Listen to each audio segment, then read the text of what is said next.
Shalom, selamat malam Bapak Ibu yang terkasih di dalam Kristus. Selamat pagi bagi Bapak Ibu yang stay di Amerika dan selamat siang menjelang sore bagi Bapak Ibu yang stay di Jerman. Selamat bertemu kembali pada kelas pembelajaran firman Tuhan di Sema Adonai pada hari Kamis tanggal 29 Mei 2025. Yang malam ini kita akan belajar tentang materi pribadi yang berbuah dan akan dibawakan oleh narasumber kami yaitu Ibu PDM Dra Magdalena Caroline da Costa. Baik Bapak Ibu sekalian, sebelum kita memulai kelas pembelajaran kita, maka kita akan membukanya dengan berdoa terlebih dahulu. Mari Bapak Ibu kita berdoa. Bapak kami yang di surga, terima kasih dan puji syukur ya Bapak. Untuk hari ini sekali lagi Bapak adakan bagi kami.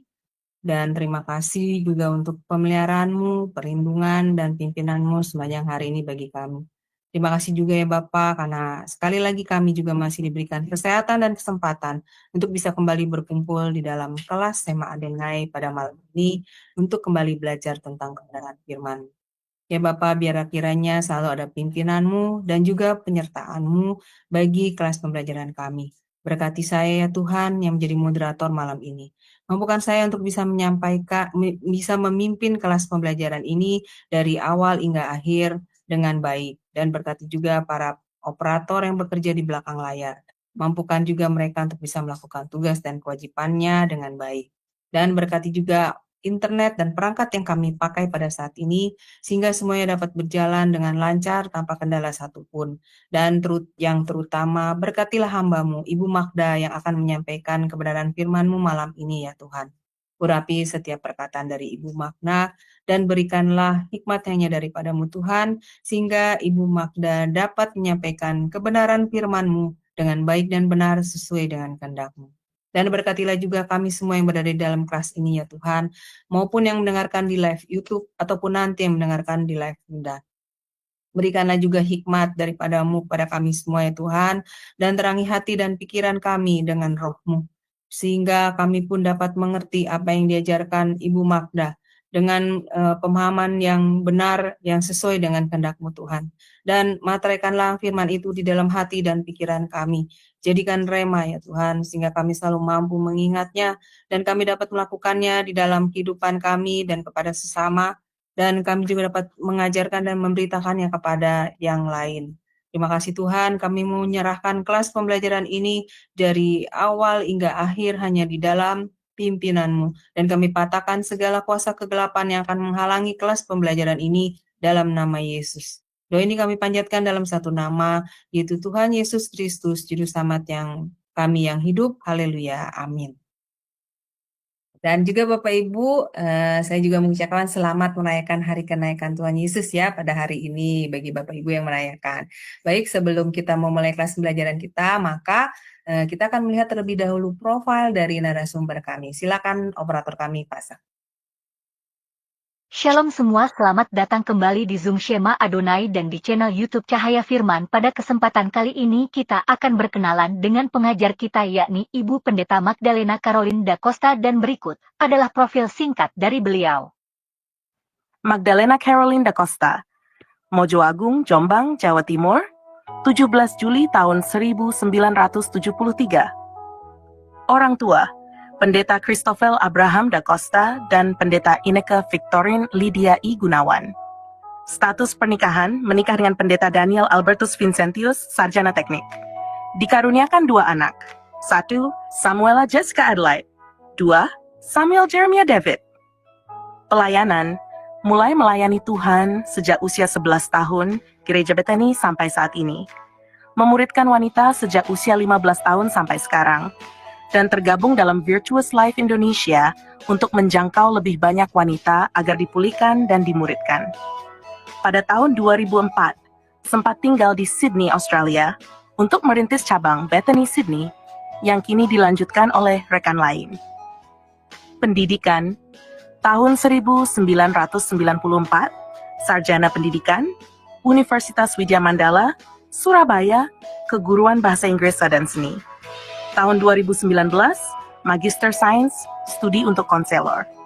Lanjut, Certified Coaching dan Mentoring untuk Trauma Healing. Tahun 2024, Magister Divinitas MDiv, ACOM, Asia College of Ministry, Australia. Saat ini sedang menyelesaikan doktor teologi di Dayspring Theological University, Texas, Dallas, serta studi di Israel Bible Center Institute. Pengalaman kerja dan pelayanan. Bidang pendidikan dan terapi, tahun 1996 sampai tahun 2002, mengajar di sekolah YPPI dan Santo Henricus. Tahun 1996 sampai sekarang, menjadi terapis anak autisme di CA Center. 10 tahun terakhir lebih berfokus pada terapi privat. Tahun 2012 sampai tahun 2016, mendirikan sekolah Royal Family untuk anak-anak kurang mampu. Tahun 2004 sampai sekarang, mengajar di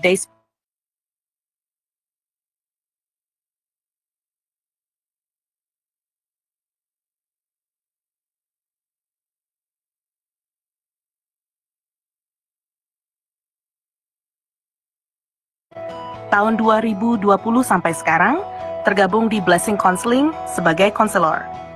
Tahun 2021 sampai Mei tahun 2024, asisten admin dan akademik di Bless Bible College Online, Bali. Tahun 2022 sampai sekarang, asisten di Asia College of Ministry, Australia di Indonesia.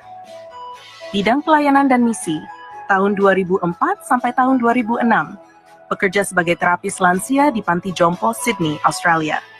Tahun 2006 sampai sekarang, tergabung dalam pelayanan pedesaan di JJP Ministry. Tahun 2006 sampai sekarang, tergabung sebagai fasilitator dalam pelayanan wanita bijak. Tahun 2010 sampai sekarang, melayani di Persekutuan Doa Priscilla Aquila dalam bidang pujian dan penyembahan. Tahun 2017 sampai sekarang, tergabung dalam pelayanan peniup shofar Kota Surabaya. Tahun 2018 sampai sekarang, tergabung di pelayanan wanita Sungai Sukacita Ministry bersama evangelis Indri Pardede.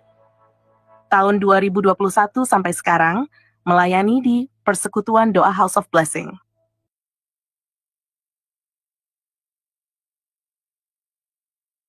Ya, baik Bapak Ibu, tadi sekilas adalah profil dari narasumber kami, Ibu Magdalena.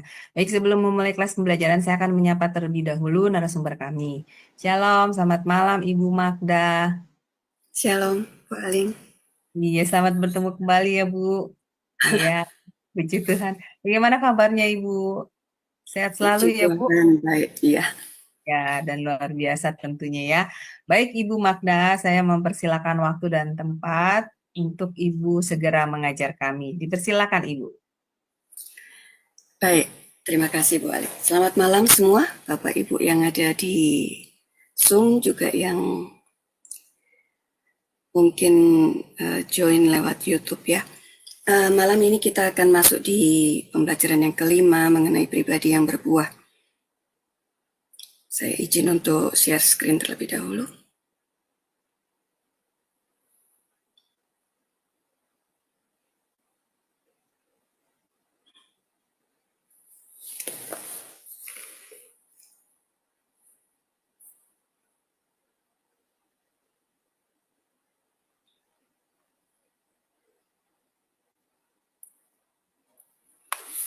Baik, sudah terlihat ya Bapak Ibu? Sudah Bu, ya. Ya. Pribadi yang berbuah. Bagaimana kita bisa menjadi pribadi yang berbuah di dalam tujuan Tuhan? Karena setiap kita juga pasti tahu bahwa Tuhan itu punya tujuan bagi orang-orang yang Dia sudah tetapkan.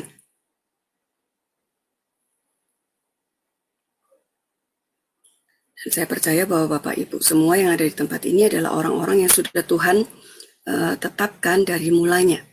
Nah, hidup yang berbuah itu tidak begitu saja bisa kita dapatkan, bisa kita lakukan, bisa kita aplikasikan di dalam kehidupan kita, di lingkungan kita, di tempat kita melayani,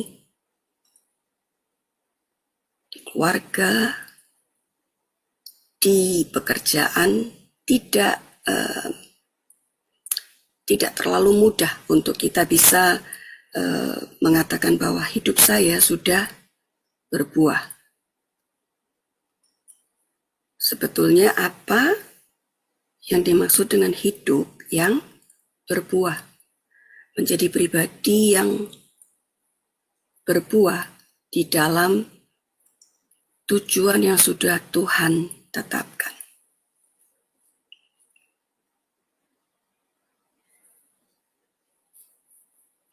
Saya ambil dari ini ya.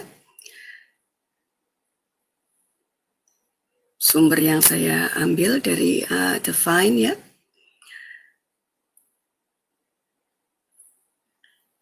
Nah, di Yohanes pasal yang ke-15, ayat yang pertama sampai ayat yang ke-5, dikatakan begini, Akulah pokok anggur yang benar, dan Bapakulah pengusahanya. Setiap ranting padaku yang tidak berbuah, dipotongnya, dan setiap ranting yang berbuah, dibersihkannya, supaya ia lebih banyak berbuah. Kamu memang sudah bersih karena firman yang telah kukatakan kepadamu. Tinggallah di dalam aku dan aku di dalam kamu. Sama seperti ranting tidak dapat berbuah dari dirinya sendiri kalau ia tidak tinggal pada pokok anggur. Demikian juga kamu tidak berbuah jikalau kamu tidak tinggal di dalam aku. Akulah pokok anggur dan kamulah ranting-rantingnya. Barang siapa tinggal di dalam aku dan aku di dalam dia, ia berbuah banyak, sebab di luar aku kamu tidak dapat berbuat apa-apa.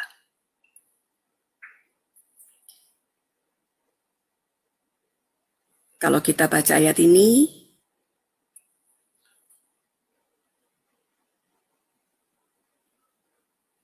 kita rangkumkan, kita bisa ambil satu kesimpulan bahwa ketika kita tidak tinggal atau ketika kita tidak melekat atau kita tidak nempel dengan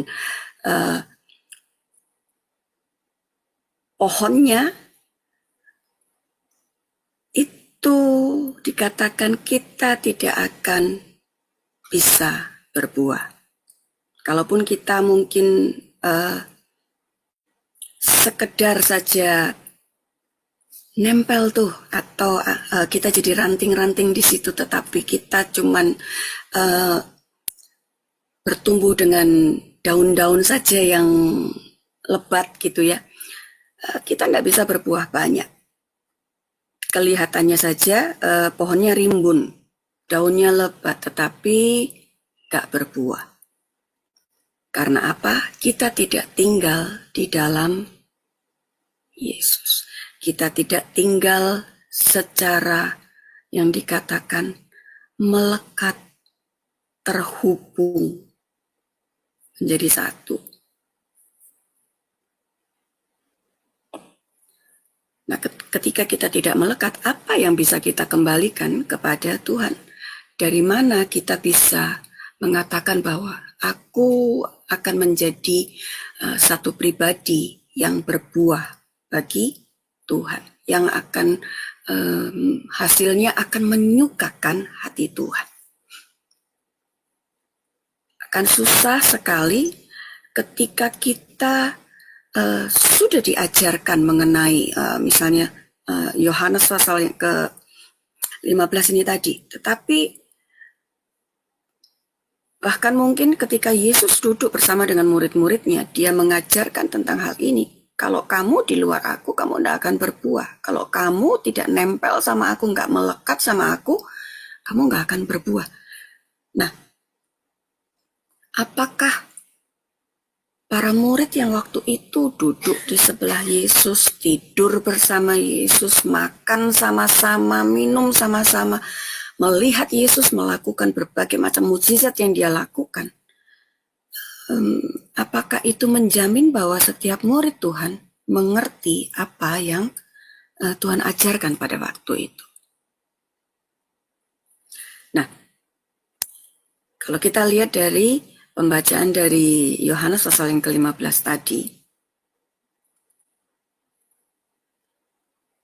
saya coba mau dapat inputan dari Bapak Ibu. Apa sih tujuan sebetulnya dari perumpamaan itu tadi? Siapa yang bisa kasih masukan? Coba, silahkan. Bu Nancy atau siapa, silahkan.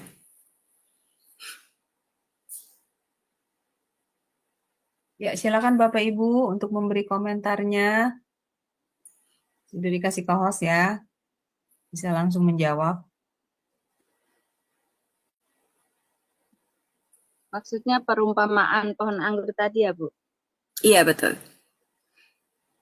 Izin off cam, Bu. Kalau bagi saya, tadi sudah disampaikan ya bahwa pokok anggur itu punya ranting-ranting atau cabang-cabang. Dan saya sendiri melihat karena saya menanam pohon anggur ya, Bu ya. Jadi memang ketika pohon anggur itu mulai bertumbuh, dia daunnya banyak sekali. Tapi ada saatnya ketika kita mau supaya anggur itu berbuah, maka ranting itu harus dipotong. Dipotong, bahkan ketika sudah ada anggur yang kecil-kecil yang disebut brokoli itu, memang harus dipotong dan dibuang. Sebetulnya sayang memang. Ketika saya melihat, waduh itu harus dipotong, dibuang. Tapi memang itulah prosesnya. Ketika itu sudah dipotong, maka kemudian kita berikan pupuk, kita melalui proses itu, akhirnya anggur itu berbuah banyak. Seperti itu, Bu. Jadi apa yang ingin Tuhan ajarkan bahwa memang pertama kita memang harus menempel pada pokok anggur, kita harus menyatu dengan Tuhan, dan kita harus rela atau mau dibersihkan Tuhan melalui firman Tuhan, sehingga akhirnya kita dapat berbuah banyak. Mungkin itu dari saya, Bu. Terima kasih. Iya, terima kasih Bu Nancy. Silakan Pak Daniel. Ya, terima kasih Bu. Bagi saya kurang lebih sama dengan Bu Nancy yang katakan, bahwasannya ya analogi dari pohon anggur itu mesti rajin dibersihin. Memang saya juga beberapa kali ngelihat pohon anggur itu kayak semak ya. Kalau kita nggak rawat dia itu kebanyakan daunnya, ya, dan ya begitu pula dengan kehidupan kita sehari-hari. Bukannya bukannya kita orangnya banyak masalah gitu loh. Tapi kadang Tuhan pakai masalah itu untuk pasti ada tujuannya lah. Kalau anak Tuhan dikasih masalah, untuk kita semakin melekat kepada Tuhan, itu tujuan dari Tuhan. Jadi kalau kita di sini punya masalah itu ya, kita justru bersyukur karena apa? Lewat masalah ya kadang-kadang orang diberkati ya, bertobat bukan lewat dari banyaknya duit atau segala macam lah ya, hal-hal yang nyangkut berkat jasmani. Tapi biasanya orang bertobat, diberkati, bahkan bisa menjadi berkat tuh lewat masalah. Itu dari saya. Terima kasih. Terima kasih Pak Daniel. Silakan Pak Indra.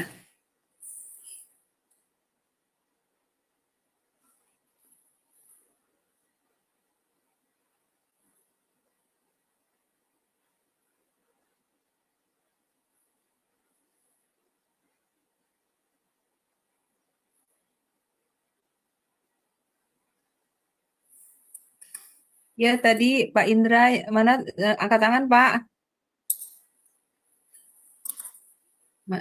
Mungkin belum dikasih call sama saya, Ibu, sebentar ya. Oh iya, sebentar ya Pak Indra, saya kasih call host. Ya, silakan Pak. Oke, Ya. ya, shalom. Shalom Pak Indra. Ya, jadi kita hidup itu harus melekat kepada Tuhan. Seperti tadi harus melekat pada pokok anggur ya. Nah, tadi kita tidak bisa hidup tanpa Tuhan. Nah, pada saat kita melekat pada Tuhan, kita harus siap dipotong ranting-rantingnya. Artinya apa? Ranting-ranting kita itu adalah seperti kesombongan kita, iri hati, hawa nafsu, hal-hal yang jahat lah, yang ada pikiran-pikiran yang negatif dalam diri kita itu dipotong oleh Tuhan. Jadi kita harus siap untuk menderita, kita harus siap untuk diubah oleh Tuhan. Jadi ranting-ranting kesombongan, ranting iri hati, cemburu, hawa nafsu, nah itu akan dipotong oleh Tuhan. Itu yang akan menghambat untuk kita bisa berbuah. Jadi melekat pada Tuhan itu bukan berarti kita akan terus nyaman, kita harus berbuah. Tidak, pada saatnya ada waktunya rantingnya harus dipotong. Yaitu adalah seperti tadi, kesombongan, iri hati, hawa nafsu, cemburu. Itu Bu Magda.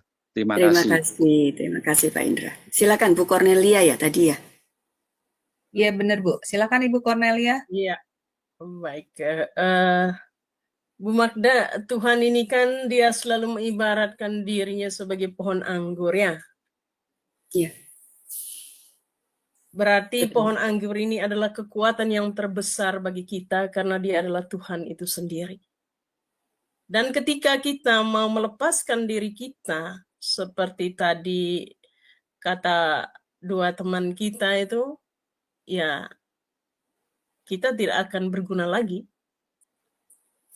Bagaimana supaya kalau kita terus bertumbuh dan berkembang, jelas kita harus betul-betul merawat pohon anggur kita dengan baik. Melalui firman-Nya, doa, atau persekutuan-persekutuan lainnya yang berjurus kepada pengajaran Tuhan yang sehat. Kita tidak bisa apa-apa ketika kita harus mengandalkan kekuatan kita sendiri tanpa kita menyertakan Tuhan di dalamnya. Apapun bentuk dan proses rencana yang kita mau rencanakan tanpa melibatkan Tuhan, semuanya sia-sia. Itu sama dengan pohon anggur yang rantingnya terlepas dari induknya. Tetapi ketika kita mau merawat iman kita dengan baik dan terus berjalan bersama Tuhan, maka kita akan bertumbuh dan berkembang seperti pohon anggur yang Tuhan kehendaki. Itu saja, Bu. Terima kasih. Baik, terima kasih. Ya, terima kasih Bu Cornelia. Saya lanjutkan dulu. Ya, semua jawaban yang Bapak Ibu katakan betul ya. Ketika kita tidak melekat kepada pohon anggur itu, pada pokok anggur itu, maka kita tidak akan pernah bisa menghasilkan buah. Bahkan ketika dikatakan supaya kita bisa berbuah lebat, maka harus mulai ada yang namanya apa? Dipotong dulu ranting-rantingnya yang supaya dari situ nanti keluarlah buah yang banyak. Seperti yang tadi dikatakan Bu Nancy. Sayang sebetulnya sudah ada buah-buah yang kecil-kecil gitu ya. Tapi tetap harus dipotong. Nah, ketika kita bilang bahwa saya ini sudah berubah, saya sudah jadi pribadi yang kuat, saya sudah jadi belajar jadi pribadi yang mau dipakai sama Tuhan. Nah, sekarang saya mau maju lagi nih, mau jadi berbuah. Caranya gimana gitu ya?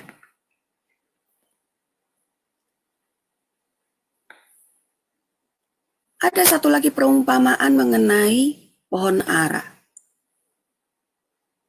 Di Lukas pasal yang ke-13 ayat yang ke-6 sampai 9 di situ. Di sini tentang pohon ara yang tidak berbuah.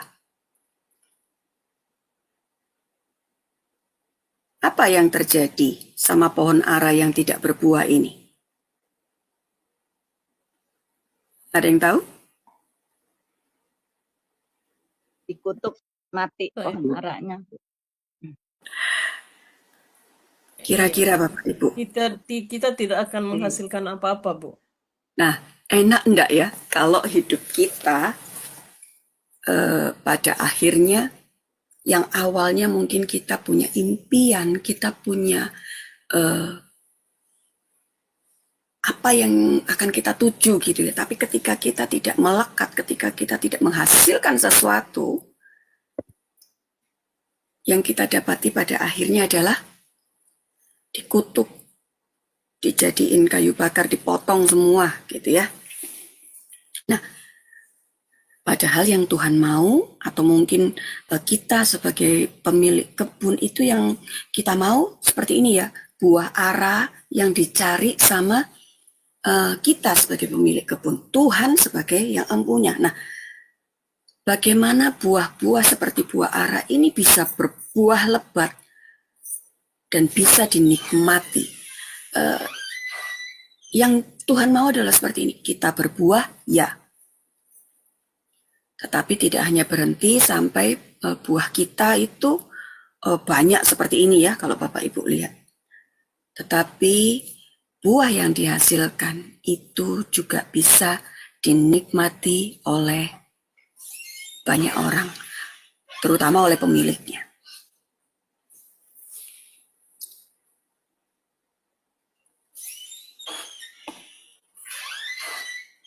Nah, ketika si pemilik kebun ini marah, tidak menemukan buah pada pohon ara yang sudah dia tanam selama 3 tahun, akhirnya apa? Ditebang aja, katanya gitu. Hidup kita akan menjadi tidak nyaman ketika kita pada akhirnya tidak menghasilkan apa-apa. Apa yang sudah kita lakukan selama ini mungkin di dalam pelayanan, di dalam pekerjaan, apa yang sudah mungkin kita sedang melakukan sesuatu, kita sudah kasih effort di situ, kita sudah kerahkan semua yang kita bisa untuk kita lakukan, supaya apa? Entah performa kita di kantor itu jadi bagus, entahkah seperti tadi yang Bu Nancy katakan, ketika dia menanam pohon anggur, akhirnya pohon itu akhirnya bisa menghasilkan buah anggur yang banyak gitu ya. Atau pekerjaan kita atau pelayanan kita yang kita sudah betul-betul lakukan dengan baik selama ini, akhirnya harus ditebang, diputuskan, dan karena apa? Karena tidak menghasilkan apa-apa. Apa yang selama ini kita lakukan, orang lain merasa bahwa kamu tuh sebetulnya ngapain gitu ya. Tidak ada hasil yang bisa dinikmati oleh orang lain, terutama si empunya. Nah, jadi kita sebagai pemilik kebun ini, kita tidak hanya berharap bahwa pohon yang kita tanam itu lebat saja daunnya, enggak. Tetapi harus mengeluarkan atau menghasilkan buah. Saya juga nanam beberapa tanaman buah-buahan. Ketika tidak berbuah, saya juga akhirnya gini, ini ya apa ya? Nah, kan gitu ya.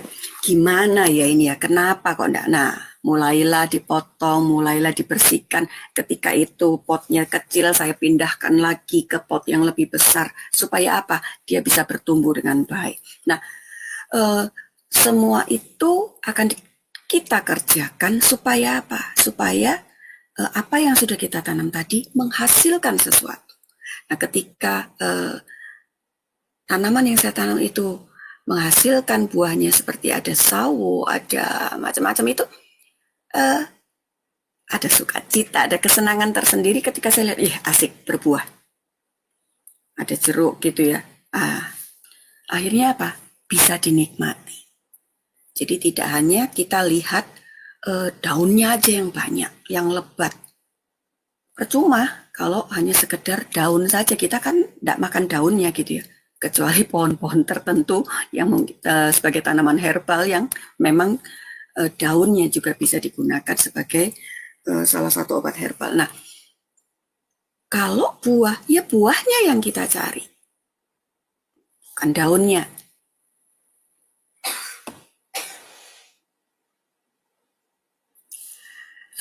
Yohanes pasal yang ke-15 ayat yang ke-8 disitu katakan, dalam hal inilah Bapakku dipermuliakan, yaitu ketika kamu berbuah banyak, dan dengan demikian kamu adalah murid-muridku.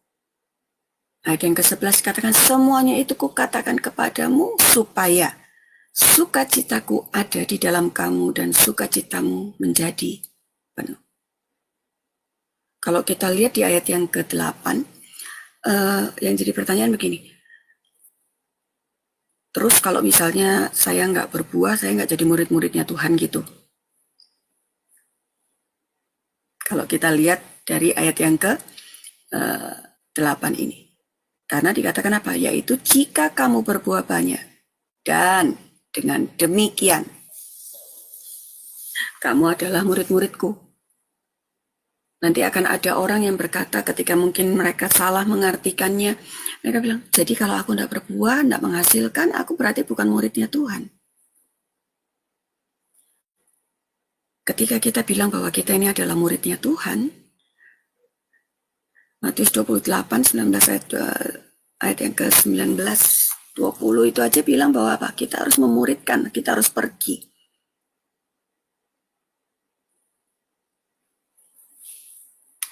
Dan apakah hal-hal itu mudah untuk dilakukan? Tidak, Bapak Ibu. Tetapi harus kita lakukan.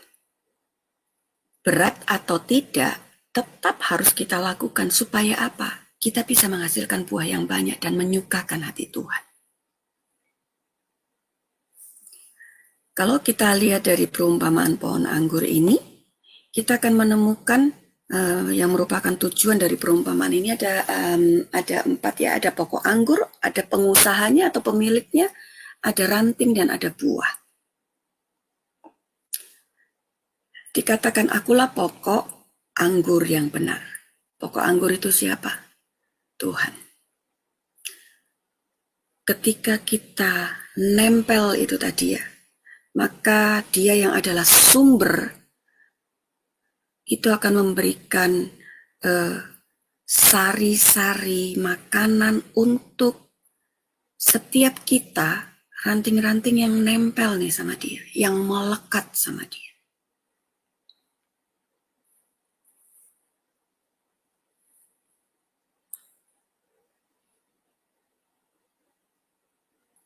Tidak gampang untuk kita melekat. Karena sekali lagi ketika saya mau mungkin mengingatkan kembali di awal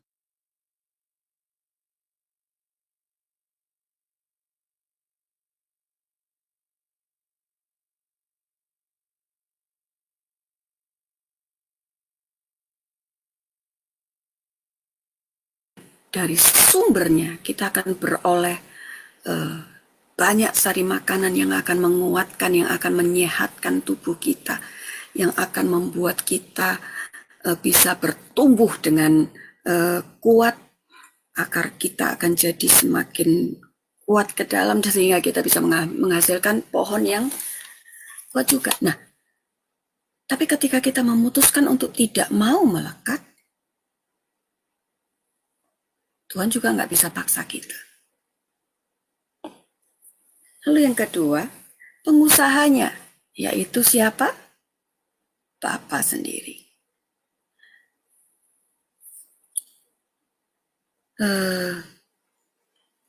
Keinginannya dalam merawat supaya apa? Supaya melalui kita, itu Bapa bisa menuai banyak buah. Seorang pengusaha ya, itu dia keinginan dari merawat pokok anggur ini adalah apa? Supaya dari situ ketika dirawat dengan baik, maka si pengusaha ini atau si pemilik ini bisa menuai banyak buah, banyak anggur-anggur yang akan bisa mungkin dijadikan wine atau apa, banyak hal. Nah, itu tujuannya. Bisa dinikmati oleh banyak orang. Nah, apakah Bapak Ibu mau? Dan ranting-rantingnya ini siapa? Kita. Kita adalah ranting-rantingnya sebagai orang-orang yang percaya.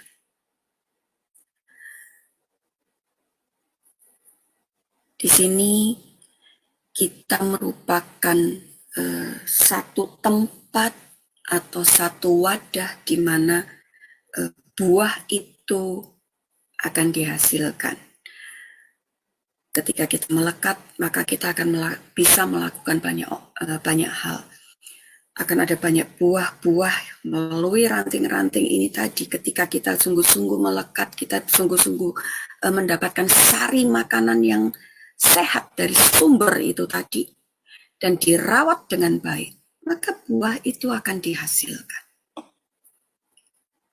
Dan dalam hal inilah Bapakku dipermuliakan, jika kamu berbuah banyak. Buah itu adalah apa? Tadi ya kalau pohon anggur ya akan menghasilkan buah anggur, akan menghasilkan buah jeruk, apel, dan lain-lain sesuai dengan apa yang kita tanam. Buah itu seperti tadi ada yang bilang, buah itu apa? Tadi Pak Indra bilang kalau hal-hal yang jelek itu adalah mungkin iri, apa. Nah, di sini kita lihat yang positifnya dulu. Buah itu adalah apa? Pikiran, sikap, atau tindakan yang memuliakan Tuhan. Hasil dari itu tadi semua, ketika kita melekat kepada sumbernya, kita dapatkan sari makanan yang sehat, kita bisa mendapatkan perawatan yang baik dari si pemilik, dan kemudian kita bisa menghasilkan buah. Itu semua adalah apa? Untuk kemuliaan Tuhan.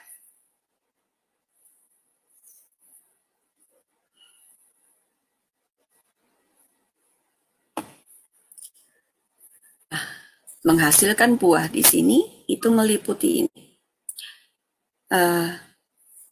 Kalau untuk diri kita secara pribadi, kita akan membiarkan Tuhan bekerja di dalam diri kita untuk menghasilkan apa? Keserupaan dengan Kristus.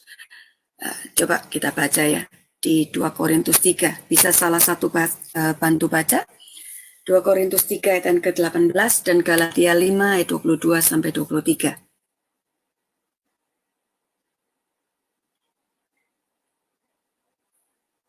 Ya, sebentar ya Ibu. 2 Korintus 3 ya, ayat 18.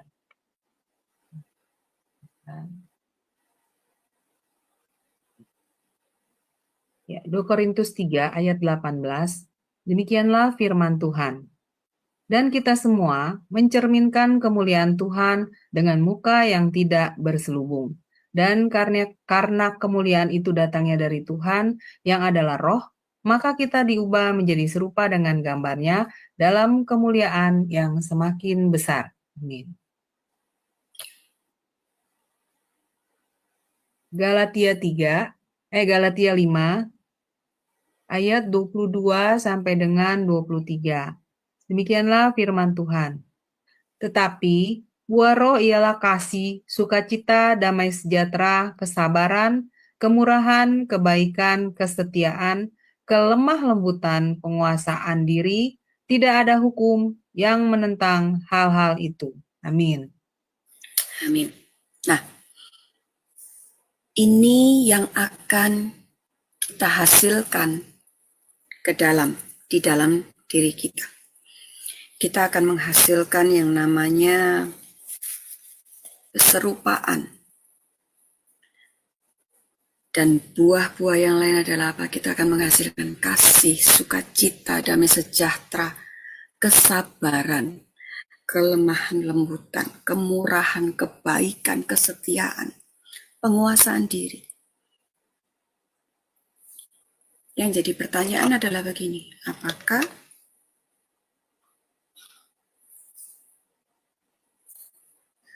buah yang muncul di dalam diri kita sudah kita hasilkan? Oh, saya baru 1, saya baru 2, saya baru 3.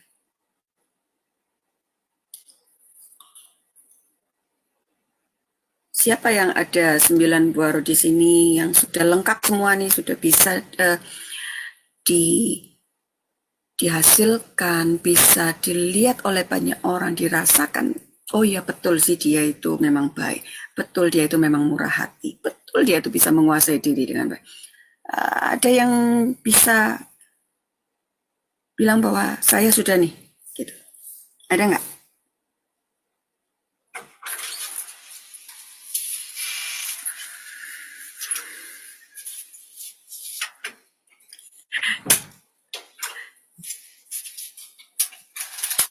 Pak Ya, Petrus silakan sudah Bapak Ibu, semua silakan. belum?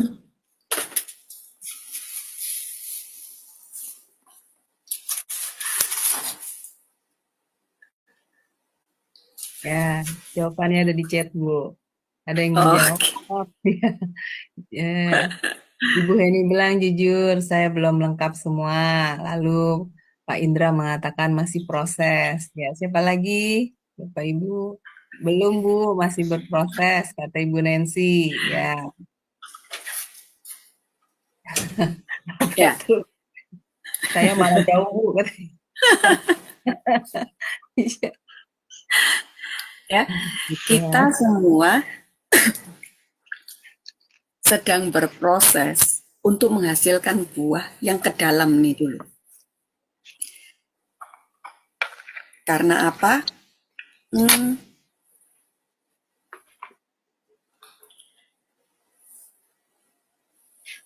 Contoh, sabar.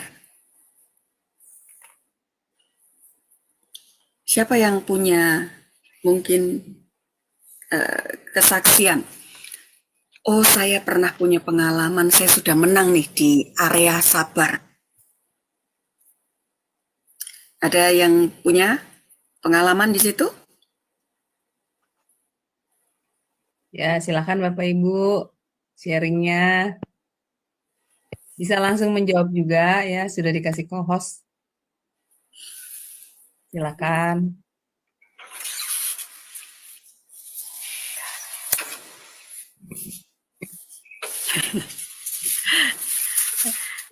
Belum sabar ya. Pak Sam sudah sabar belum? Nunggu Ya. kekasihnya ya waktu itu. Nggak sabar. Semua dalam proses untuk bisa menikmati, menghasilkan buah-buah roh dalam hidup kita, Bu. Iya, betul. Kita semua sedang di dalam proses ini. Makanya ketika kita belum lulus di satu area, contoh,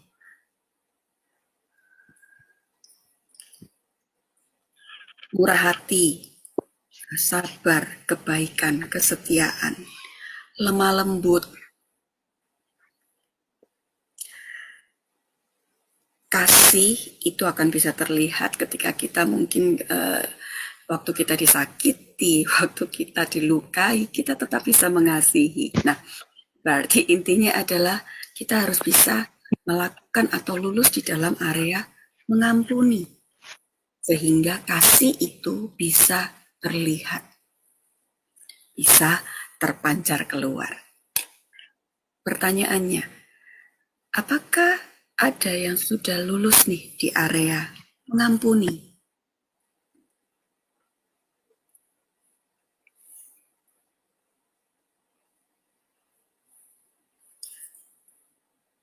Gampang tidak? Coba saya mau tanya.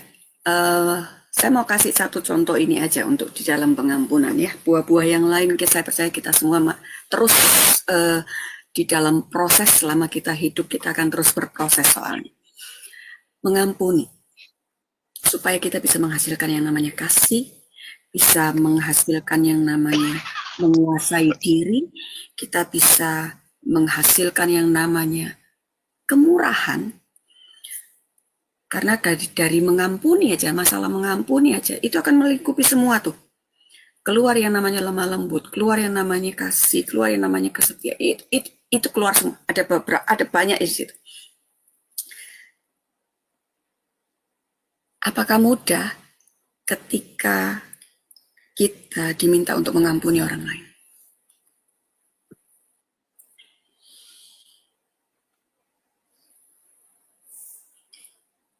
Tidak mudah, Bu. Kenapa, Bu Ali? Ya karena hatinya sakit, Bu. Itu harus mengalahkan itu dulu, Bu. Ego diri sendiri ya, Bu. Belum luka yang terutama kalau dalam ya, Bu. Luka yang ditinggalkan itu. Nah, itu harus berjuang dulu, Bu, untuk mengalahkan diri sendiri dulu gitu. Pastinya Iya, begitu, Magda. Iya. betul. Tidak mudah ketika kita masuk di dalam yang namanya proses untuk mengampuni. Iya, saya lihat di chat ya. Tidak mudah, sulit, belum. Nah, sulit, belum, tidak mudah. Semua itu akan kita katakan ketika kita tidak bisa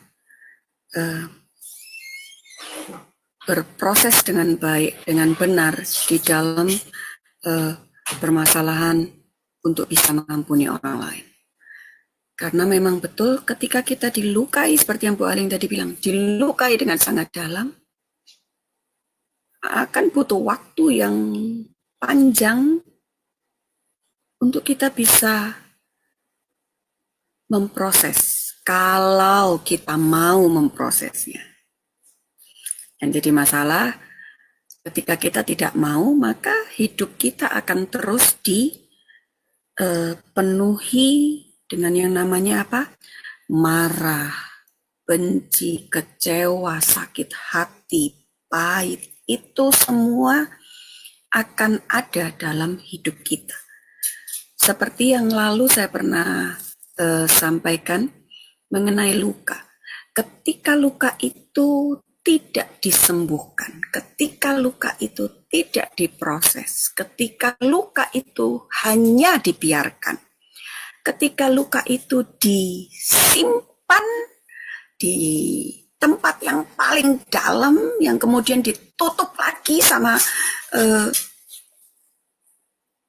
permasalahan-permasalahan yang lain, sampai akhirnya kita lupa bahwa kita pernah nih, kita punya luka nih, kita punya trauma nih. Nah, saat itu tidak diselesaikan dengan baik, maka kalau Bapak Ibu ingat,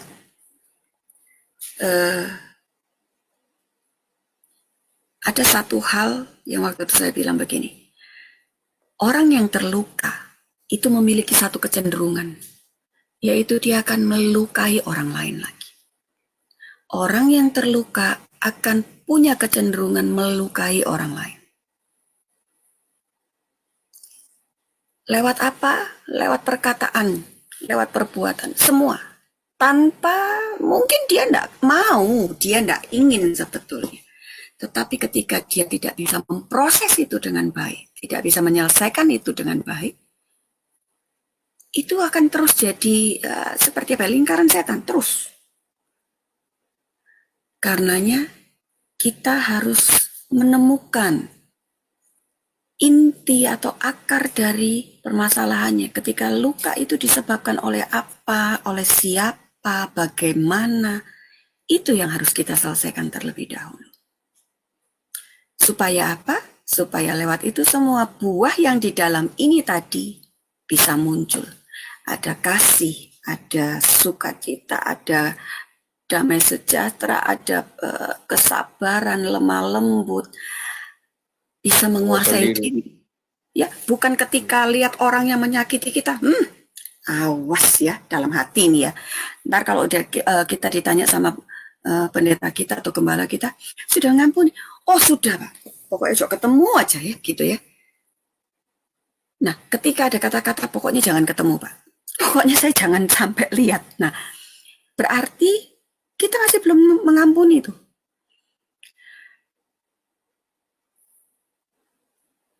Ada banyak yang harus kita selesaikan untuk kita bisa mendapatkan dan menikmati buah ini muncul, tumbuh di dalam hidup kita. Kasih, sukacita, damai sejahtera, kesabaran, kelemah lembutan, itu semua akan muncul ketika kita lulus di satu hal ini nih. Tetapi ketika kita masih belum bisa, ini yang saya alami dan ini yang saya tahu. Sama seperti kita kalau di sekolah. Untuk kita bisa naik ke kelas 2, kita harus ujian dari ujian kelas 1. Ketika ujian kelas 1 kita bisa selesaikan, baru kita bisa naik ke kelas 2. Ketika kita nggak lulus di sini, artinya kita nggak naik kelas. Kita harus remedi. Dan saya mau kasih tahu Bapak Ibu, remedi itu tidak enak. Karena sekalipun kita sudah belajar, kalau kita remedi, nilai yang kita dapat seharusnya 100, kita cuma bisa dapat berapa? At least 7. Itu remedi. Itu tidak enak. Jadi saya paling tidak suka yang namanya remedi, Bapak Ibu. Karena apa? Soal yang sama, tapi sebetulnya itu kalau itu misalnya dalam proses yang namanya kita dilukai, itu artinya lukanya sebetulnya lebih dalam waktu kita mengalami yang namanya remedi dari ujian awalnya. Nggak enak Bapak Ibu. Jadi sebisa mungkin ketika memang proses itu harus kita jalani, maka minta kekuatan dari Tuhan untuk kita bisa melewati itu, kita bisa keluar sebagai pemenang bersama dengan Tuhan. Ketika kita minta tolong, tadi ya ini saya lihat ya, dengan bantuan Roh Kudus pasti bisa. Iya, kalau kita mau. Masalahnya kan itu tadi, ketika saya bilang, kalau enggak mau. Kalau kita yang memutuskan saya enggak bisa ngampuni, ya enggak bakal bisa. Jadi, padahal Tuhan udah bilang begini, kalau kamu mengampuni, maka kamu akan diampuni. Ketika kita mau mengampuni orang lain,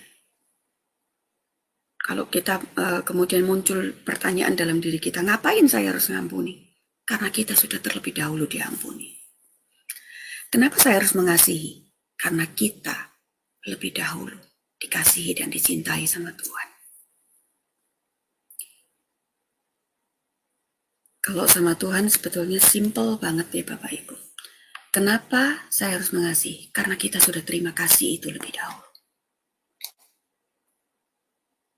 Kenapa saya harus mengampuni? Karena kita sudah diampuni. Padahal kita tidak layak untuk terima pengampunan. Tapi kita sudah diampuni. Dilayakkan untuk menerimanya. Dengan semua kebobrokan, kejahatan, kerusakan yang kita lakukan sebagai seorang pribadi. Mungkin rekan kita, mungkin suami kita, mungkin istri kita, anak kita, gembala kita, mungkin lihat kita, aduh udah jijik, sudah gimana, tuh.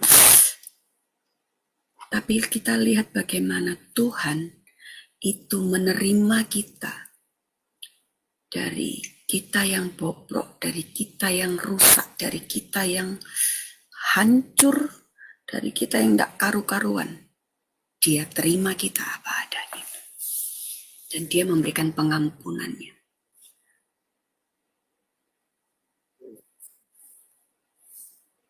Karenanya buah ke dalam ini dulu, itu harus betul-betul kita bisa miliki. Terlebih hasil akhir yang tadi, keserupaan dengan Kristus. Itu bukan sesuatu yang mudah. Ya, ada kasih sukacita ini tadi. Kemudian juga ditambah lagi mesti kudus, punya belas kasih yang kita harus bisa jadi pribadi yang bisa mencukupkan diri penuh dengan ucapan syukur murni. Ya, ini tidak mudah hal-hal ini. Ketika kita juga masuk di dalam karakter-karakter yang memang harus kita miliki sebagai hasil atau buah-buah yang harus kita keluarkan, dapatkan setelah kita dapat makanan dari sumber itu tadi. Karena sumbernya itu kudus, sumbernya itu penuh dengan belas kasihan, sumbernya. Nah, ketika sumbernya aja seperti itu, ya pasti buahnya harusnya seperti itu. Nah, karena itu ini harus sungguh-sungguh orang bisa lihat di dalam hidup kita. Mungkin kalau di dalam keluarga, siapa yang bisa lihat pertama kali? Suami, istri, anak-anak, pembantu. Kalau di pelayanan, gembala, rekan pelayanan, baru nanti jemaat akan lihat. Di pekerjaan juga begitu, bos kita akan lihat, teman kerja kita akan lihat. Baru mungkin nasabah atau siapa, semua. Apapun yang kita seharusnya miliki ini, termasuk di dalam karakter itu yang harusnya orang lain bisa lihat dan dapatkan dari kita. Ya, ini yang di dalam. Nah, sekarang kita mau lihat yang di luar apa sih? Gitu. Seperti ini tadi, ketika kita membiarkan Tuhan bekerja melalui diri kita. Kenapa kok kita mau biarkan Tuhan bekerja? Supaya bisa menghasilkan kemuliaan lewat apa yang kita lakukan tadi untuk memuliakan Tuhan. Termasuk apa? Ketika kita bisa memberitakan kabar baik. Ketika kita bisa melayani dengan apa? Seluruh kehidupan kita bisa melayani Tuhan. Kita bisa bagikan hidup kita juga untuk orang lain. Ketika kita ngomong membagikan hidup kita, artinya apa? Kalau di dalam pemuritan itu tidak hanya berbagi firman, tetapi sharing life ini loh, bagi hidup. Ketika kita berbagi hidup, artinya apa yang ada, yang terjadi, apa yang saya rasakan, apa yang saya inginkan, mimpikan. Orang yang saya ajar, yang saya muridkan, dia pasti tahu tuh. Karena apa? Saya bagi hidup saya sama dia.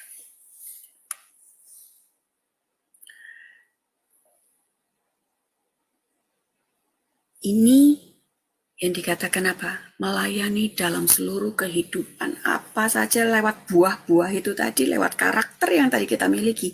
Ini yang harusnya kita bisa lakukan. Nah, dikatakan juga gini, setiap orang percaya itu tidak mudah nih, ya, untuk melakukan ini. Tidak gampang, Bapak Ibu. Terlebih seperti tadi saya bilang, berbagi hidup. Kalau kita cuma sekedar berbagi knowledge saja, bagi firman aja, saya rasa semua yang ada di sini bisa lakukan itu. Betul ya? Semua bisa, semua pintar-pintar sudah. Bisa bagi firman, bisa bedah ayat, wah, keren-keren. Tetapi ketika kita melangkah lebih dalam, yaitu masuk ke dalam berbagi hidup, artinya jeleknya saya, bagusnya saya, eleknya saya di mana, itu Anda tahu. Apa yang saya suka, apa yang saya nggak suka, apa yang saya selalu hindari, itu orang yang saya ajar pasti tahu. Itu berbagi hidup. Kalau di dalam pemuritan wanita itu mungkin lebih karena sama-sama wanita ya. Tapi ketika kita masuk mungkin di dalam pernikahan sama. Seharusnya bagaimana istri tahu suaminya seperti apa, suami tahu istrinya seperti apa. Karena apa? Ada hubungan, ada relationship yang dibangun melalui pernikahan itu tadi. Nah, itu tidak gampang. Ketika saya pernah kasih contoh, waktu mungkin kedatangan tamu, si suami cuman berdeham gitu aja, tahu nih si istri, oh ya mesti bawain minum. Kasih roti, kasih apa. Nah, ada hal-hal itu yang akhirnya gini, mengenali hampir secara keseluruhan apa yang ada di dalam diri kita sebagai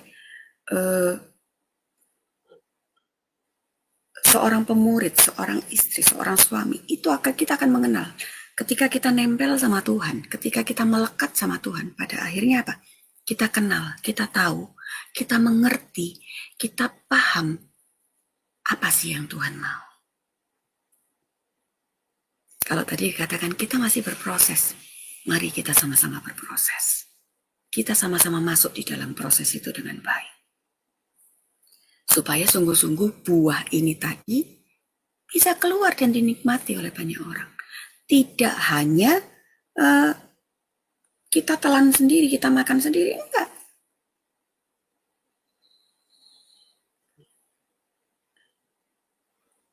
Ada yang bilang begini, ketika luka itu terlalu sulit untuk disembuhkan. Saya lupa, saya tadi itu ada ya contohnya, ketika ada satu gelas kalau sudah pecah, kemudian kita mungkin coba kasih selotip, kita kasih lem lagi untuk berusaha di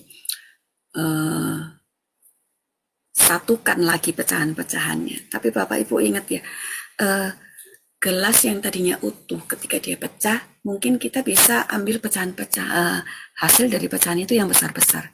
Tetapi yang halusnya kita tidak bisa satukan lagi, susah.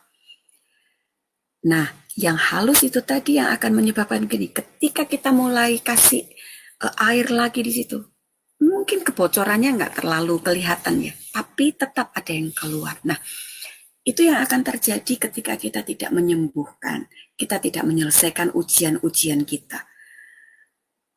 Makanya yang Tuhan mau apa? Kita betul-betul menyelesaikan setiap proses itu dengan baik. Keluar sebagai seorang pemenang. Kenapa sih kita harus keluar sebagai pemenang? Karena kita tahu dengan siapa kita ini berjalan, dengan siapa kita ini maju ke medan peperangan. Kita tidak maju sendirian, tapi kita maju bersama dengan Tuhan. Kita pasti bisa menang. Nah, masalahnya adalah gini, kita mau tidak nih maju dengan Tuhan? Kita mau tidak diproses sama Tuhan? Supaya apa? Hasilnya bagus. Buah itu bisa kita hasilkan. Dan buah itu bisa dinikmati sama banyak orang. Masalahnya tidak semua kita mampu dan mau. Itu tadi, sulit, susah. Karena apa? Kita masih, nah ini mungkin bahasa nih, kita masih suka mengentertain hati kita, daging kita dengan sayang-sayang sama luka kita. Kita masih supply makanan untuk luka kita. Duh, kasihannya ya aku ya. Gitu. Padahal ketika kita bisa melepaskan pengampunan, kita bisa membuka pintu maaf bagi orang yang melukai kita. Kita sedang membebaskan diri kita sendiri. Kita yang tadinya terkunci di dalam penjara luka hati, itu tadi akhirnya kita bisa keluar dari penjara itu. Tidak mudah Bapak Ibu, tapi mari kita mau sungguh-sungguh jadi pribadi yang bisa menghasilkan buah. Nah, setiap ranting padaku yang tidak berbuah dipotongnya, dan setiap ranting yang berbuah dibersihkannya, supaya ia lebih banyak berbuah. Ingat ya tadi yang Bu Nancy bilang, sebetulnya ada buah-buah kecil-kecil yang sudah kecil-kecil itu tadi. Tapi ya tetap harus dibersihkan supaya ia lebih banyak berbuah. Akulah pokok anggur dan kamulah ranting-rantingnya. Barang siapa tinggal di dalam aku dan aku di dalam dia, ia berbuah banyak. Sebab di luar aku kamu tidak dapat berbuat apa-apa.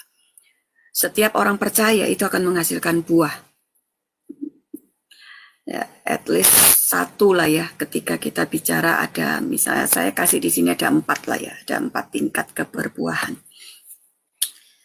Nah, yang pertama, setiap ranting yang padaku yang tidak berbuah dipotong. Karena artinya apa? Kita sudah tidak bisa menghasilkan lagi, mati nih.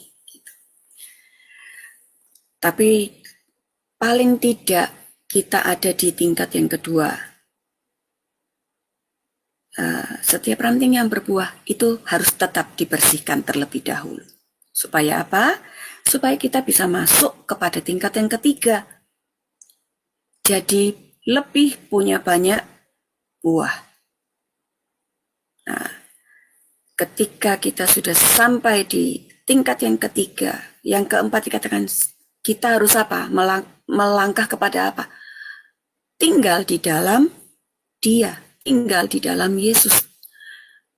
Dan Yesus itu tinggal di dalam kita. Supaya apa? Kita bisa berbuah banyak. Yang jadi pertanyaan, kalau kita ngomong, saya mau deh di tingkat yang keempat, apakah kita sudah betul-betul membiarkan atau bukan membiarkan? Apakah kita sudah benar-benar memberikan posisi pemerintahan itu kepada Yesus, kepada Tuhan, untuk menguasai ada di dalam kehidupan kita. Soalnya kadang-kadang kita kalau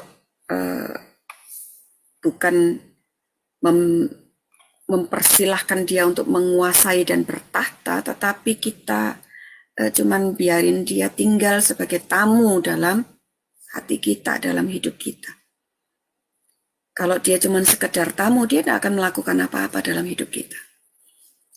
Tidak akan membantu kita untuk bisa menghasilkan banyak hal dalam hidup kita. Kita lihat apapun, kita tidak akan menghasilkan apa-apa. Dan itu melelahkan Bapak Ibu. Dari 4 tingkat ini, coba Bapak Ibu bisa tulis di chat, silahkan. Ada di tingkat keberapa Bapak Ibu?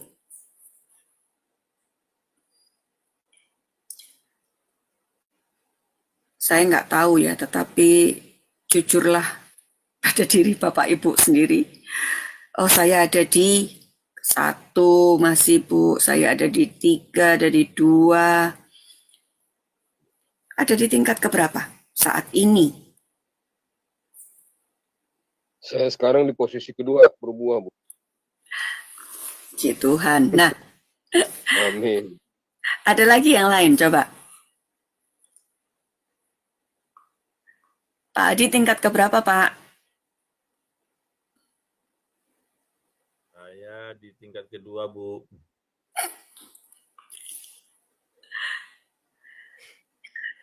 Puji Tuhan. Ayo, yang lain. Pak Petrus. Bu Nancy. Kok mungkin toh, Bu? Harus percaya, Bu. Yang menilai kan bukan kita, Bu. Yang menilai bukan kita, mungkin orang-orang di sekitar kita ya, Bu. Ya, jadi takut. Iya, Orang benar, lain. Ibu. Nggak bisa menilai sendiri. Betul. Betul. Nah, Paling tidak kan kita hasilnya ada kalau kita betul, kita bisa melihat hasil itu, at least kita bisa tahu lah sedikit banyak. Ya, betul. Di 2, Ibu. Berarti. Nah, itu. Ya. Ya. Memang betul seperti yang tadi saya bilang. Orang yang melihat, orang yang menilai itu yang ada di sekeliling kita. Tetapi paling tidak kita sudah tahu nih. Berarti saya harus naik lagi ke tingkat yang berikutnya. Kan begitu. Kalau kita nggak tahu, kita nggak akan bisa punya untuk saya harus naik kelas nih. Kan gitu. Ya. Ya. Jadi, mari. Oh, saya ada di tingkat kedua nih sekarang. Jadi harus naik kelas lagi. Amin, amin. Amin, Bu. Iya. Ya, artinya gini. Ketika kita ada di tingkat yang kedua, bersiaplah untuk kita dibersihkan. Tingkat ketiga. Iya, supaya bisa naik ke tingkat ketiga. Berarti apa? Kita sedang mulai dibersihkan nih. Nah, dibersihkan itu tadi dipotong. Dipotong itu nggak enak, Bapak Ibu. Sakit. Ya, Yang namanya dibersihkan, yang namanya dipotong itu sakit Bapak Ibu. Tetapi Betul. kita harus punya ini, saya mau merelakan diri saya dibersihkan. Saya mau merelakan diri saya dipotong dari yang tadi dibilang sama Pak Indra, yang namanya iri, yang namanya benci, yang namanya sakit hati, itu dibersihkan. Kita sedang berproses tuh di situ. Mari kita biarkan itu dipotong dan dibersihkan supaya apa? Bersih nih saya. Iya. Karena kalau kita menghasilkan buah tapi tanpa dibersihkan, pernah ya kita kalau kita pergi ke baik itu ke pasar atau kemana kita beli buah, orang yang jual buah pasti selalu bilang bahwa buah ini manis, betul ya Bapak Ibu ya? Ya. Ya, Ibu. Kita beli, kemudian kita udah beli, yang jual kan pintar, yang dikasih ke kita mungkin yang disuruh coba yang manisnya. Nah, oke, beli 1 kilo, begitu sampai di rumah kita makan asem semuanya ya. Itu 1 kilo. Kalau tadi kita coba cuman satu slice-nya aja gitu ya. Misalnya jeruk itu kita coba, kita kan nggak mungkin makan 1, tapi kita dicobain 1. Nah, yang lainnya itu asam semua. Nah, kira-kira tadi katanya manis. Nah, ini yang jangan sampai terjadi dalam kehidupan kita. Buah yang kita hasilkan itu bisa dinikmati sama banyak orang. Karena apa? Buah itu manis, rasanya seger. Nah, itu yang harus bisa kita hasilkan. Orang lihat, orang rasa, orang menikmati kesegaran ketika mereka dekat dengan kita. Melalui apa? Perkataan kita. Melalui apa? Perilaku kita. Melalui apa? Semua. Apa kan tadi dikatakan seluruh kehidupan. Artinya apapun yang kita lakukan, bagaimana cara kita mendengarkan orang lain, bagaimana cara kita berbicara dengan orang lain, bagaimana cara kita berespon dengan orang lain, atau melayani orang lain. Itu semua bisa dinikmati sama orang lain, bisa dirasakan sama orang lain. Kita mungkin nggak bisa kasih uang, kita nggak bisa kasih apa, tetapi ketika mereka melihat bagaimana cara kita memperlakukan mereka dengan kasih, dengan hormat, dengan santun, mereka lihat, ih keren ya. Itu buah yang mungkin kita sendiri tidak rasakan ketika kita lakukan itu. Tetapi itu tadi yang tadi Bapak Ibu bilang, kan orang lain yang menilai. Betul itu tadi. Pernahkah ketika Bapak Ibu mungkin sedang berbicara kepada satu orang, kemudian kejadian itu kemudian sudah lama, tiba-tiba ada orang yang telepon atau menghubungi Bapak Ibu, terus dia bilang gini, Ibu, Bapak, puji Tuhan, waktu ke waktu itu, kalau Bapak atau Ibu ingat kita pernah bicara, Bapak pernah bicara sama saya, Ibu pernah bicara sama saya. Waktu itu Bu ya, saya tuh sudah mau bunuh diri, tapi gara-gara waktu itu saya bicara sama Bapak Ibu, saya nggak jadi bunuh diri. Kenapa?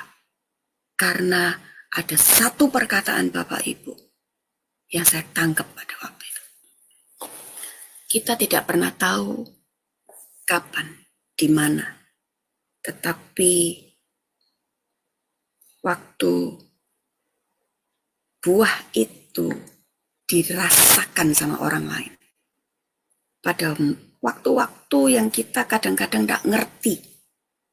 Makanya kenapa kalau kita bawa mobil, jangan sampai mungkin waktu dipotong orang jalannya, waktu diserempet apa, yang keluar magian, yang keluar apa. Nah, itu kemudian kita lihat mungkin pada waktu kita mungkin mengucapkan satu kata kasar gitu, terus kalau kita noleh, kita lihat orang, waduh jemaat. Nah, kan lucu ya Bapak Ibu. Ada kejadian-kejadian seperti itu. Tapi ya mau gimana, itu enggak bisa diulang kan begitu. Makanya kenapa berproses di dalam setiap waktu kehidupan kita itu sebetulnya setiap hari untuk hal-hal yang enggak usah yang kita berpikir, oh aku harus nganuin hal-hal yang besar-besar. Dari yang kecil-kecil aja dulu.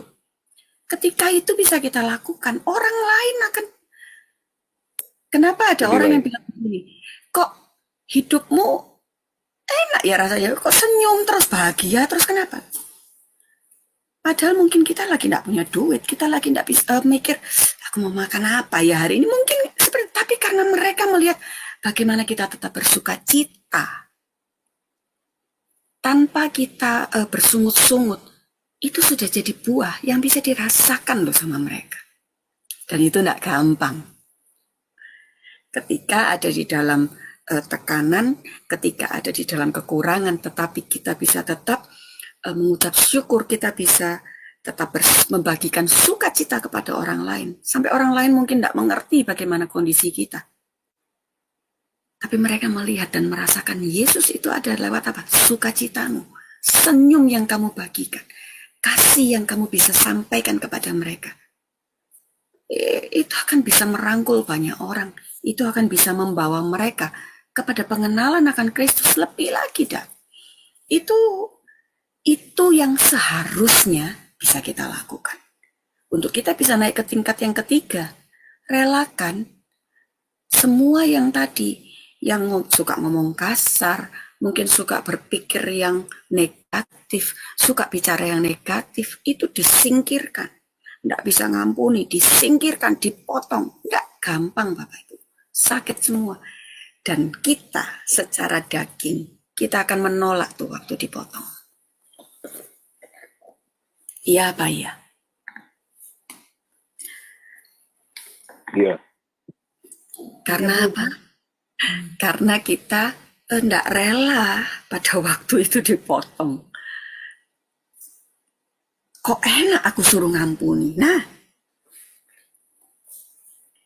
padahal itu yang Tuhan mau. Begitu juga untuk kita bisa sampai di yang tingkat keempat. Tinggal di dalam Yesus. Gimana caranya? Ketika kita masih menikmati keinginan-keinginan dan menentertain daging kita lebih daripada kita menyukakan hatinya Tuhan. Tinggal di dalam Dia, artinya seluruh kepenuhannya itu ada di dalam. Kita masuk tuh di situ. Sampai dikatakan, supaya apa? Supaya kita bisa berbuah banyak. Karena kita membiarkan, kita merelakan, kita mempersilahkan. Pada waktu Dia mengetuk pintu, kita mempersilahkan Dia masuk. Dia berkuasa secara penuh dalam hidup kita. Nah, lewat berkuasa secara penuh itu tadi, Dia yang akan menguasai pikiran, apa yang kita dengar, apa yang kita lihat, kemana kita mau pergi, apa yang tangan kita kini mau lakukan, apa yang ada di dalam hati kita, itu terus Dia nih yang akan kendalikan. Bagaimana supaya kita sampai di titik ini, bahkan kita bisa seirama dengan hatinya Tuhan. Kita bisa merasakan benar-benar apa yang Tuhan mau sih, apa yang Tuhan rasakan. Ketika kita lihat orang yang belum bertobat, kita bisa,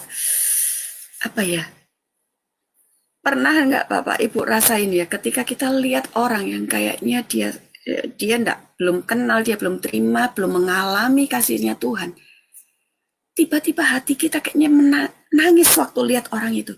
Sebetulnya itu loh, itu adalah waktu di mana Tuhan yang lihat dia. Begitu juga Tuhan lihat dia, itu juga hatinya Tuhan itu juga nangis. Nah, apakah Bapak Ibu pernah lihat seperti itu atau punya hati dan perasaan yang mengalami hal yang seperti itu?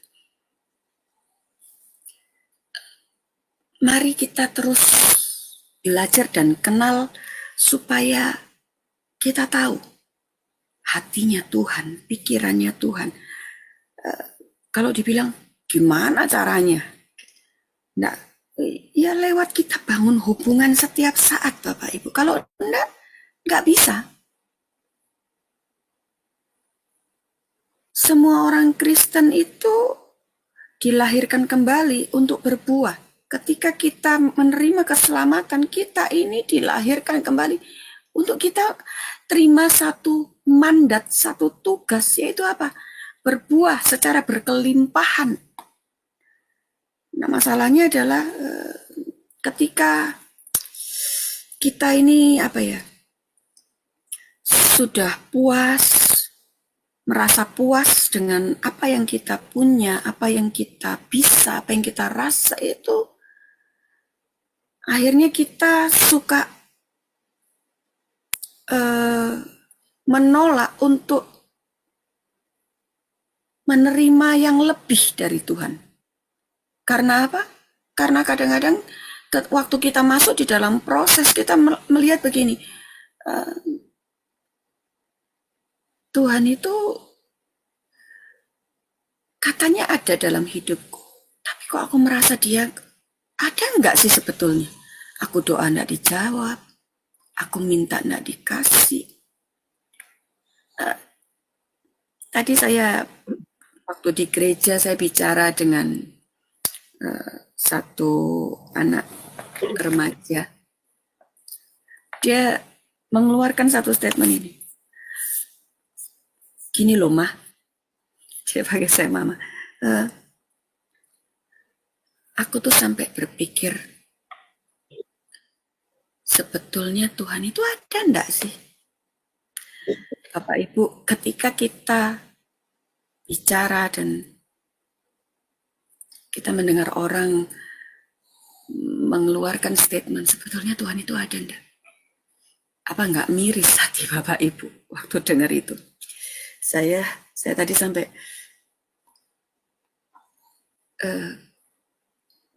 kenapa sampai ada di satu kesimpulan, saya kamu ambil sampai di titik itu gitu, sampai bilang bahwa sebenarnya Tuhan itu ada enggak ya?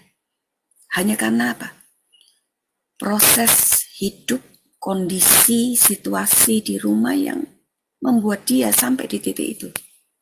Cara berpikir bahwa aku sudah berdoa, aku sudah melakukan apa yang Tuhan mau, aku sudah begini A, B, C semua, tapi aku tidak melihat satu perubahan. Aku sepertinya tidak mendapatkan apa yang aku doakan. Makanya aku bertanya, Tuhan itu ada enggak? Ketika kita tidak membangun hidup kita di dasar yang benar, ketika kita tidak membiarkan Tuhan itu berkuasa dan memimpin kehidupan kita dengan benar, kita akan ada tuh di titik itu, meragukan Tuhan. Jadi mari kita belajar mengenal Tuhan lebih dan lebih lewat apa? Apapun dari setiap persoalan yang ada, dari setiap proses yang Bapak Ibu hadapi, kita akan semakin mengenal Tuhan. Itu yang seharusnya. Karena setiap proses itu akan menghasilkan kedewasaan. Setiap proses itu akan menghasilkan dan mengeluarkan satu karakter yang lebih lagi di dalam Tuhan. Ketika kita bisa melewati, ketika kita bisa memenangkan proses itu, kita akan memiliki satu karakter yang lebih kuat, semakin kuat di dalam Tuhan. Kita akan ngerti bagaimana Tuhan itu, siapa Tuhan itu. Ketika dia sudah bekerja, betul-betul kita melihat bahwa tidak ada yang bisa ngelawan dia. Seharusnya kan kita ada tuh di titik itu. Kalau kita mengenal. Makanya tugas kita semua adalah membawa orang lain untuk mengerti siapa Tuhan, memberitakan kabar baik itu, kabar sukacita itu. Jangan kita kasih gosip-gosip, hal-hal negatif untuk mereka dengar. Bukan itu, tetapi kabar baik, berita sukacita yang harusnya kita perkenalkan. sampai mereka sendiri mengalami dan tahu, menerima, dan akhirnya mereka berjalan mengalami Tuhan secara pribadi. Itu tuh sebetulnya tujuan akhirnya. Jadi Kristen tanpa pengalaman, kita belum jadi Kristen. Ya, sekali lagi Bapak Ibu. Ketika kita jadi orang Kristen tapi kita tidak pernah punya pengalaman jumpa dengan Tuhan secara pribadi, artinya kita belum jadi Kristen. Kalau Bapak Ibu tidak pernah kenal, tidak pernah berjumpa, tidak pernah paham, tidak pernah ngerti apa yang Tuhan mau, mari kita kembali. Jangan cuma sekedar baca firman, belajarlah merenungkan.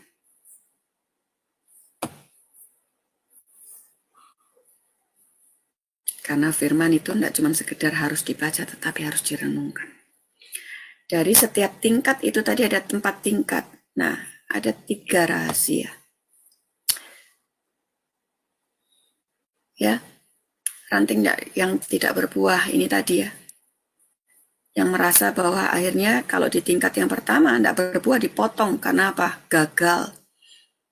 Sama sekali tidak berbuah, karakternya jelek, buah pelayanannya asem, nggak bisa dinikmati sama orang lain. Orang lihat dia, tuh nih orang katanya hamba Tuhan. Nah, saya paling kalau sudah ada yang ngomong katanya hamba Tuhan, rasanya telinga saya tuh gimana gitu ya.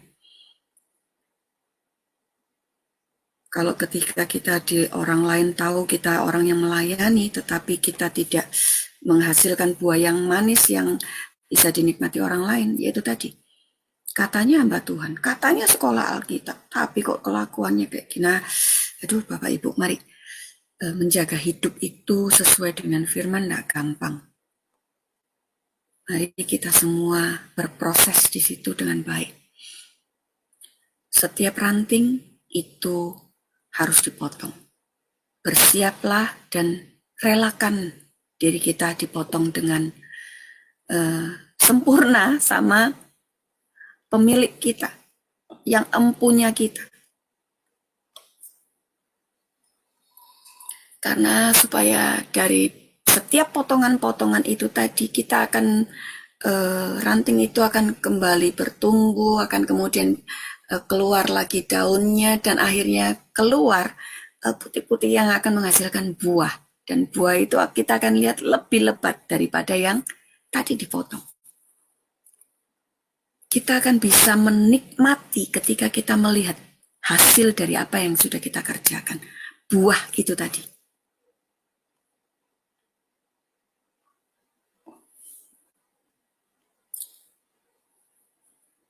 Nah, jadi jangan sampai ketika kita dipotong, kita berontak. Orang yang berontak, waktu ranting-ranting itu dipotong Bapak Ibu, saya cuma mau kasih tahu gini, tambah sakit semua sebetulnya. Saya pernah ada di satu proses, tapi kalau saya tidak akan ceritakan sekarang, cuman intinya begini, saya harus remedi gitu ya. Ketika saya harus remedi, saya cuma saya protes gini, loh, saya sampai ngomong begini ketika saya tanya, loh kan yang kemarin sudah, dalam artian begini, saya bilang, kemarin kan saya sudah selesai gitu loh di proses ini, kenapa ini lagi gitu.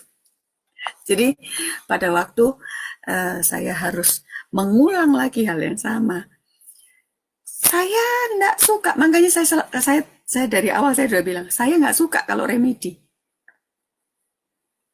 Prosesnya sama, bahkan lebih nggak enak, lebih sakit semua. Tapi ya mau nggak mau saya harus jalani. Karena artinya begini, artinya saya belum selesai di yang pertama. Mungkin ada satu sisi-sisi yang lainnya sudah betul, tapi ada satu, ternyata saya masih belum. Lah Tuhan kan nggak mau, Tuhan maunya sempurna. Ya remedilah saya. Dengan segala air mata, dengan segala, akhirnya kan seperti drama gitu ya. Dan itu saya tidak senang di situ. Jadi mari ketika kita memang harus melalui setiap proses itu, laluilah dengan baik, kerjakan dengan baik bersama dengan Tuhan, supaya kita bisa keluar sebagai seorang pemenang dan kita bisa naik tingkat lagi. Nah ini, ranting-ranting yang baru itu memiliki apa? Kecenderungan alami, menjulur ke bawah dan tumbuh di sepanjang tanah. Ini yang anggur ya. Nah, namun ranting-ranting itu tidak menghasilkan buah di situ. Kalau tumbuhnya di tanah. Makanya dia harus dipotong, dia harus dibersihkan. Supaya apa? Kita mulai bikin tuh, kalau untuk anggur kan ada ya, kita ada kait-kaitnya itu sendiri ya, supaya buah daun ini kita atau ranting ini kita lilitkan di situ, nanti dia bisa menjalar di situ dan tumbuh dan menghasilkan buah dengan baik. Ada banyak hal yang kita harus lakukan untuk kita bisa menghasilkan buah. Yang pertama adalah ketika kehidupan kita terus-menerus tidak menghasilkan buah, maka Tuhan yang akan turun tangan mendisiplin Bapak, Ibu, dan saya.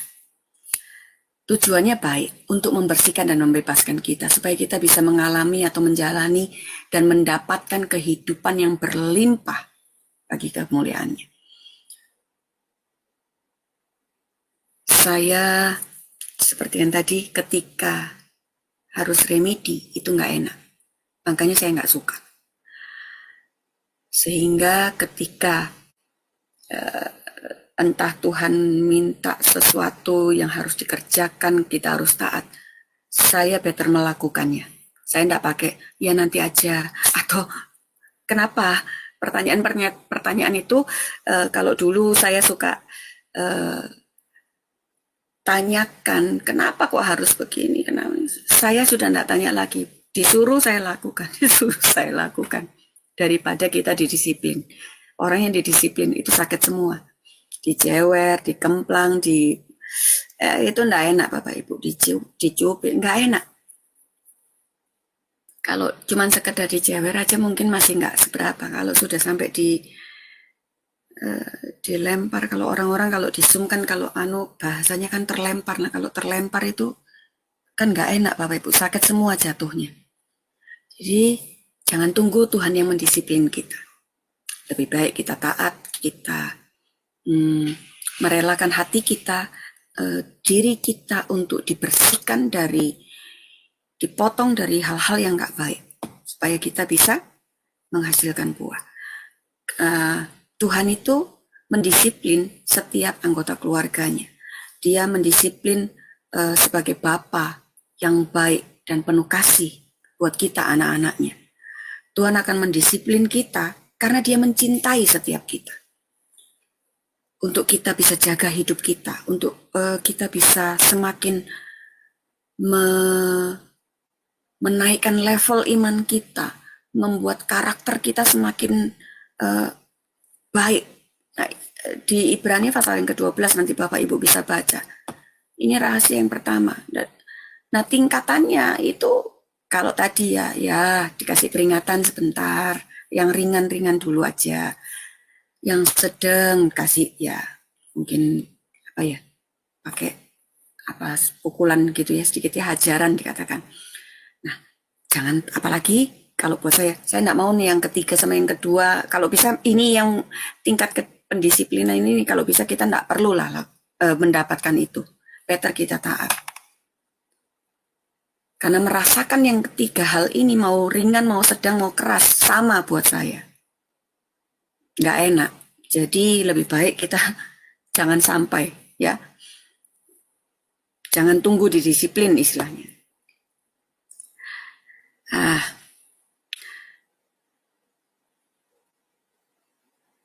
Mungkin kalau secara verbal itu ya, kita mungkin di peringatan ini. Lalu kita kalau dihajar itu secara emosi. Lalu kalau disesah itu kita akan masuk di dalam yang namanya penderitaan.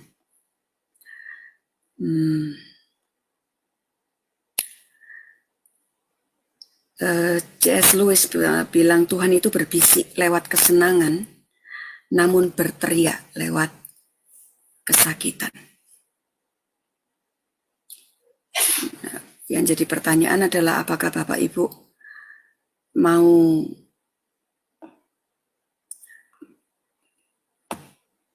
merasakan yang namanya kita berteriak lewat kesakitan, kita tidak merasakan apa yang namanya kesenangan yang seharusnya kita dapatkan.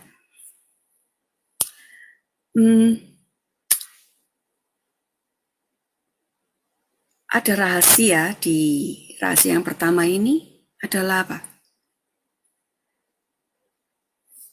Aku hendak menyanyikan nyanyian-nyanyian tentang kekasihku, nyanyian kekasihku tentang kebun anggurnya. Nah ini kalau Bapak Ibu baca itu di situ, ini adalah perkataan Salomo ya.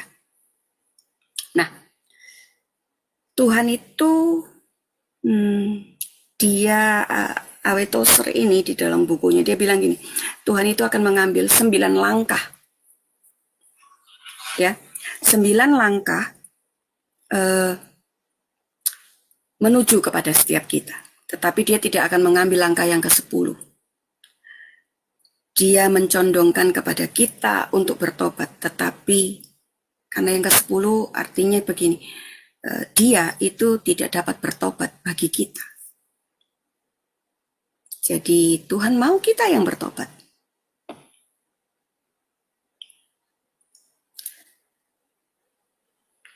Nah, semua tindakan Tuhan dimaksudkan untuk mendorong Bapak, Ibu, dan saya supaya karakter dan hidup kita itu menjadi seperti apa yang Dia mau.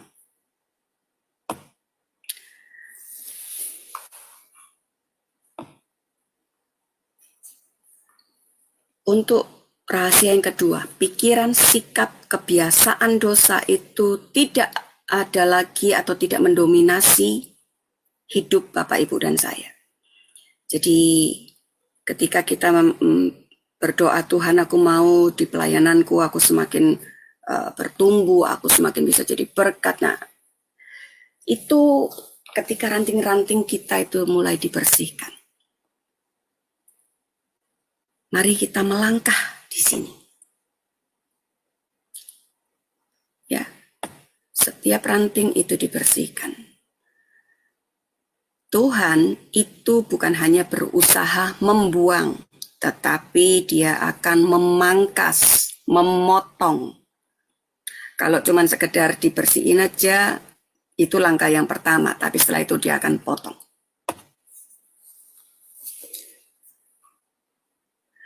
Max Lucado ini bilang begini, Tuhan mengasihi kita itu apa adanya, bukan ada apanya. Ya, kalau kita mungkin mengasihi orang lain, sayang sama orang lain, cinta sama orang lain itu karena ada apanya.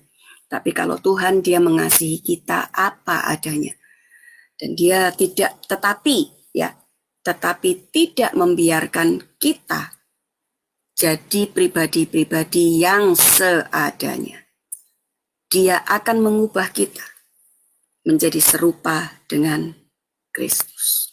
Dalam bukunya Just Like Jesus. Hasil dari pemangkasan kalau sesuai dengan Filipi itu akan mengubah cara kita menilai, selera kita terhadap aktivitas, relasi kita, dan prioritas kita. Ketika kita mulai dipangkas, kita akan semakin hasrat hati kita itu akan semakin meningkat untuk kita bisa menemukan sukacita yang terbesar. Kita akan melihat itu di dalam Tuhan. Dan secara tidak langsung produktivitas kita itu akan meningkat. Dan tujuan hidup kita akan semakin jelas akhirnya. Jadi pendisiplinan dan pemangkasan itu memiliki ini tadi ya, dari tidak berbuah ini tadi kalau kita lihat responnya apa, kita harus menyesal, kita harus punya pertobatan yang benar-benar, tidak cuma sekedar ya wis, enggak, tapi ya saya mau berubah. Tidak gampang ketika kita bilang saya mau,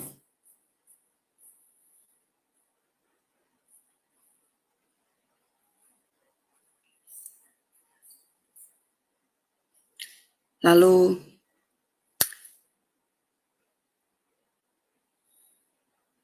kalau kita sudah dipangkas, mungkin kita melihat jadi yang tadinya rimbun tapi karena harus dipangkas jadinya menyusut gitu ya. Enggak, Bapak Ibu. Kita akan melihat pada akhirnya dari hasil pangkasan itu mulai tumbuh ranting yang baru, daunnya semakin lebat dan akhirnya buah itu akan bisa dilihat. Nah, kita akan masuk di yang terakhir. Ketika kita mau punya buah yang banyak, kita tidak hanya berhenti sampai di tingkat yang namanya disiplin dan dipangkas, tapi kita akan merasa gini, dari disiplin dan dipangkas kita akan semakin dijepit sama Tuhan. Karena apa? Kita akan memiliki satu passion yang lebih lagi untuk bisa menghasilkan buah lebih banyak lagi. Dan itu yang akan mendorong kita semakin nempel sama Tuhan.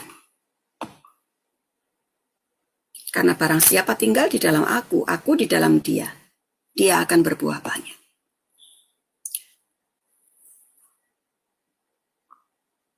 Jika kehidupan kita menghasilkan banyak buah, maka Tuhan akan mengundang kita untuk tinggal semakin dalam bersamanya.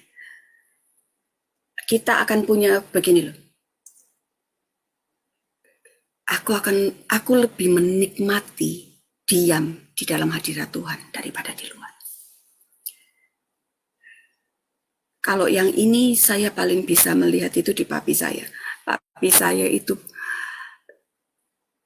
dia sangat menikmati ketika dia ada di dalam hadirat Tuhan. Usia papi saya sudah 80 lebih. Tapi setiap pagi dia selalu berangkat dari rumah jam 2 pagi untuk pergi ke gereja dan pimpin doa pagi. Sampai hari ini. Buat papi saya begini, kamu ikut doa pagi, papi saya nggak untung. Kamu nggak ikut, aku juga nggak rugi. Tapi saya rugi kalau saya nggak datang untuk doa pagi.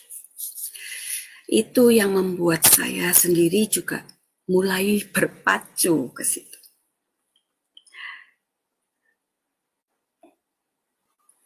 Hasilkan lebih banyak lagi. Tinggal, ini punya arti to abide, artinya apa? Tetap kita harus semakin dekat, berhubungan dekat sama Tuhan. Dan itu bukan untuk waktu yang sebentar, tetapi untuk waktu yang lama. Kata tinggal itu ada 10 kali di Yohanes pasal yang ke-15 ini kalau kita baca. Jadi karena apa? Kita tidak bisa menghasilkan buah ini sendiri, kita harus nempel Bapak Ibu. Bruce Wilkinson ini bilang di bukunya di Rahasia Pokok Anggur, satu-satunya batasan pada jumlah ini besar keliling sambungan tempat ranting bertemu dengan pokok anggurnya. Itu berarti bahwa ranting yang memiliki sambungan terbesar dan paling sedikit terhambat dengan pokok anggur adalah yang paling tinggal dan memiliki potensi terbesar untuk hasil berlimpah. Tuhan itu sangat menginginkan satu hubungan yang sangat intim dengan kita. Karena itu apa? Dia mengutus Yesus untuk bisa menebus Bapak, Ibu, dan saya dari dosa. Dia mengangkat kita jadi bagian, jadi anaknya, sehingga kita masuk di dalam keluarganya. Dia mengutus Roh Kudusnya di dalam diri Bapak, Ibu, dan saya untuk bisa panggil dia Bapa. Dia mengasihi kita dengan kasih yang sama dengan kasihnya kepada Yesus. Jika kita tinggal dalam Kristus, maka dia berjanji bahwa dia akan membuat kita semua bisa berbuah banyak bagi kemuliaan Tuhan. Dia akan menjawab doa kita, membuat kita mengalami kasihnya, menyatakan diri, dan memberikan sukacita. Tinggal itu merupakan hubungan yang terpenting Bapak Ibu. Jadi mari dambakanlah, beri effort di situ untuk kita bisa sungguh-sungguh menikmati tinggal di dalam hadirat Tuhan. Kasih waktu dan miliki kesadaran bahwa saya memang butuh Yesus. Saya perlu bangun hubungan dengan Dia. Saya perlu menikmati Tuhan. Karena apa? Karena dalam hal inilah Bapakku dipermuliakan. Jika kamu berbuah banyak. Karena dengan demikian kita adalah murid-muridnya. Di usia-usia ini, nah makanya tidak berbuah lebih banyak, berbuah banyak. Semoga kita tidak sampai di usia 80 baru kita bisa berbuah banyak ya Bapak Ibu. Usahakan di tingkatan yang kedua, pada waktu usia-usia kita sekarang, kita masih bisa melakukan banyak hal. Jangan nunggu nanti kita berdiri saja harus dituntun, harus dipapah, harus dibantu. Waktunya sudah tidak bisa lagi. Jadi jangan sampai ranting kita seperti ini. Mari Bapak Ibu dan saya undang kita semua untuk bisa jadi pribadi-pribadi yang berbuah bagi kemuliaan Tuhan. Puji Tuhan. Terima kasih, saya akhiri di sini. Ya, baik. Terima kasih Ibu Magda. Luar biasa ya Ibu. Pemaparan pelajaran malam ini sangat memberkati kami semua. Baik, Bapak Ibu, tanpa terasa kita sudah belajar selama 2 jam ya. Tetapi sebelum mengakhiri kelas pembelajaran kita, maka saya akan terlebih dahulu membacakan acara-acara Sema Adonai ke depannya ya, Bapak Ibu. Baik, ditunggu sebentar. Ya, baik Bapak Ibu, saya akan membacakan acara Sema Adonai ke depannya. Baik, untuk besok Bapak Ibu di hari Jumat, tanggal 30 Mei 2025, di jam 19.00 waktu Indonesia Barat, di Sema Adonai akan kembali ada kelas pembelajaran firman.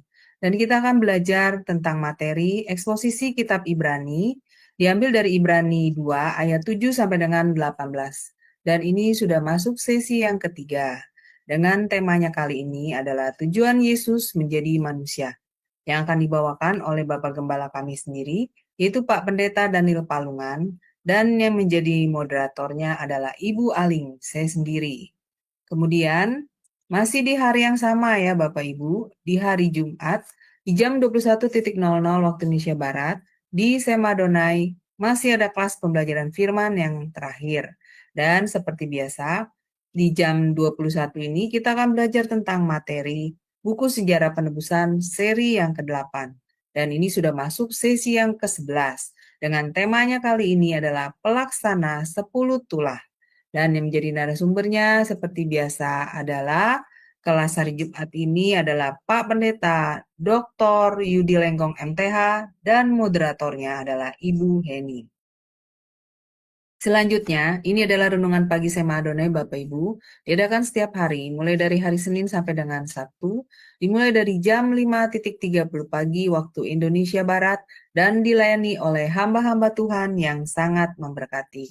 Jadi Bapak Ibu sekalian, untuk renungan pagi Sema Adonai ini, dapat Bapak Ibu ikuti lewat Zoom Sema Adonai atau lewat channel YouTube Cahaya Firman. Dan bagi Bapak Ibu yang belum mensubscribe channel YouTube kami Cahaya Firman, tolong subscribe ya Bapak Ibu. Dan bagi Bapak Ibu yang sudah mensubscribe channel YouTube kami Cahaya Firman, tolong subscribe sekali lagi dengan penulisan @cahayafirman79-X9O6O. Dikarenakan channel Cahaya Firman kami ini adalah yang terbaru kembali. Jadi channel Cahaya Firman kami yang terdahulu dengan penulisan @cahayafirman-J3X sempat tidak dapat melivekan acara kelas Sema Adonai di channel Cahaya Firman. Jadi Bapak Ibu sekalian, tapi puji Tuhan channel Cahaya Firman sudah bisa melivekan kembali acara kelas dari Sema Adonai tersebut. Dan demikianlah Bapak Ibu kendala yang sering kami alami tim Sema Adonai dalam melakukan tugas pengkabaran Injil lewat kelas-kelas pembelajaran firman seperti kelas Sema Adonai. Oleh karena itu Bapak Ibu kami sangat membutuhkan support doa dari Bapak Ibu sekalian agar kami tim Sema Adonai walaupun mengalami banyak kendala, kami tetap semangat dan maju terus dalam melakukan pengkabaran Injil lewat kelas-kelas pembelajaran firman seperti kelas Sema Adonai. Dan juga Bapak Ibu tolong subscribe channel YouTube baru kami yang bernama Sema Adonai Plus dengan penulisan @Sema Adonai Extra. Dikarenakan di channel Sema Adonai Plus ini Bapak Ibu bisa mengikuti keseluruhan acara-acara rekap dari channel Cahaya Firman terdahulu. Dan tolong bantu share juga ya Bapak Ibu channel Cahaya Firman kepada yang lain, supaya semakin banyak juga orang-orang yang bisa mengikuti keseluruhan acara-acara dari Sema Adonai lewat channel Cahaya Firman, terutama program-program dari Sema Adonai yang tidak di-live-kan di channel-channel lain, seperti program Renungan Pagi Sema Adonai, kemudian Renungan Pagi dari Bapak Gembala kami sendiri, yaitu Pak Pendeta Daniel Palungan, yang diadakan setiap hari Jumat 1 kali dalam seminggu, dan juga ibadah online Sema Adonai. Dengan Bapak Ibu membantu men-share channel Cahaya Firman kepada yang lain, sekaligus Bapak Ibu telah membantu channel kami Cahaya Firman untuk menjadi lebih berkembang dan menjadi berkat lagi bagi banyak orang. Baik Bapak Ibu, sekarang kita akan mengakhiri kelas pembelajaran kita ya Bapak Ibu, tetapi terlebih dahulu saya akan mempersilakan untuk Ibu Magda, jika masih ada closing statement-nya untuk pemaparan materi malam ini, silakan lalu memimpin doa bagi kami semua. Dan bagi Bapak Ibu yang masih ingin bertanya, bisa bertanya di belakang layar ya setelah kelas ini di-end-kan terlebih dahulu di YouTube. Dan harap Bapak Ibu untuk memberi waktu 1 menit ya agar end dari kelas kita ini berakhir di YouTube. Silakan Ibu Magda. Ya, dipersilakan. Oke. Saya kira closing statement-nya yang terakhir tadi ya. Mari kita sama-sama tinggal di dalam Kristus supaya setiap kita bisa menghasilkan buah yang lebih banyak lagi untuk kemuliaan dan kebesaran nama Tuhan. Mari kita berdoa.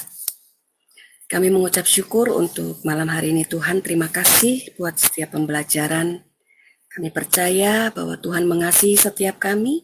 Karena itu Engkau terus mengingatkan kami, Engkau terus mendidik kami, Engkau terus menempa setiap kami, dan terus menghajar setiap kami. Bahkan ketika kami mungkin berusaha lari, Tuhan Engkau terus tetap mengejar kami, dan Engkau tidak pernah berputus asa kepada setiap kami. Karena itu, Bapa, mari terus pegang dan gandeng tangan kami, terus persiapkan dan beri kekuatan bagi setiap kami, sehingga kami bisa pada akhirnya menjadi serupa dengan gambar-Mu dan memiliki setiap karakter-karakter yang Engkau miliki, dan itu nyata di dalam kehidupan kami dan bisa dinikmati oleh banyak orang. Terima kasih Bapa. Berkati Sema Adonai dan seluruh orang-orang yang ada di dalamnya, yang semua mereka yang memberikan effort di dalamnya. Tuhan Engkau yang memberkati. Di dalam nama Yesus juga berdoa bagi setiap kami yang malam hari ini mengikuti dan ada di kelas ini. Tuhan, berkat-Mu atas setiap kami. Engkau memberkati kami apapun yang kami kerjakan. Kami yakin dan percaya Engkau membuatnya berhasil dan kami menerimanya lebih dari apa yang sudah kami minta dan doakan. Di dalam nama Yesus kami sudah berdoa dan mengucap syukur. Amin. Ya, baik Ibu Magda, terima kasih Ibu untuk pelayanannya yang luar biasa bagi kami ya Bu, sangat memberkati.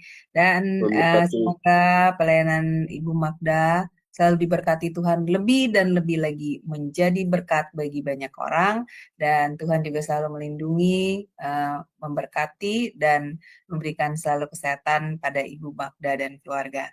Baik Bapak Ibu sekalian, terima kasih untuk kebersamaannya dengan kelas Sema Adonai, dan semoga pelajaran malam ini sangat menjadi berkat bagi Bapak Ibu sekalian ya. Dan jangan lupa besok pagi ada Renungan Pagi Sema Adonai di pukul 5.30 pagi waktu Indonesia Barat, dan juga selalu ada kelas-kelas pembelajaran firman di Sema Adonai setiap malam.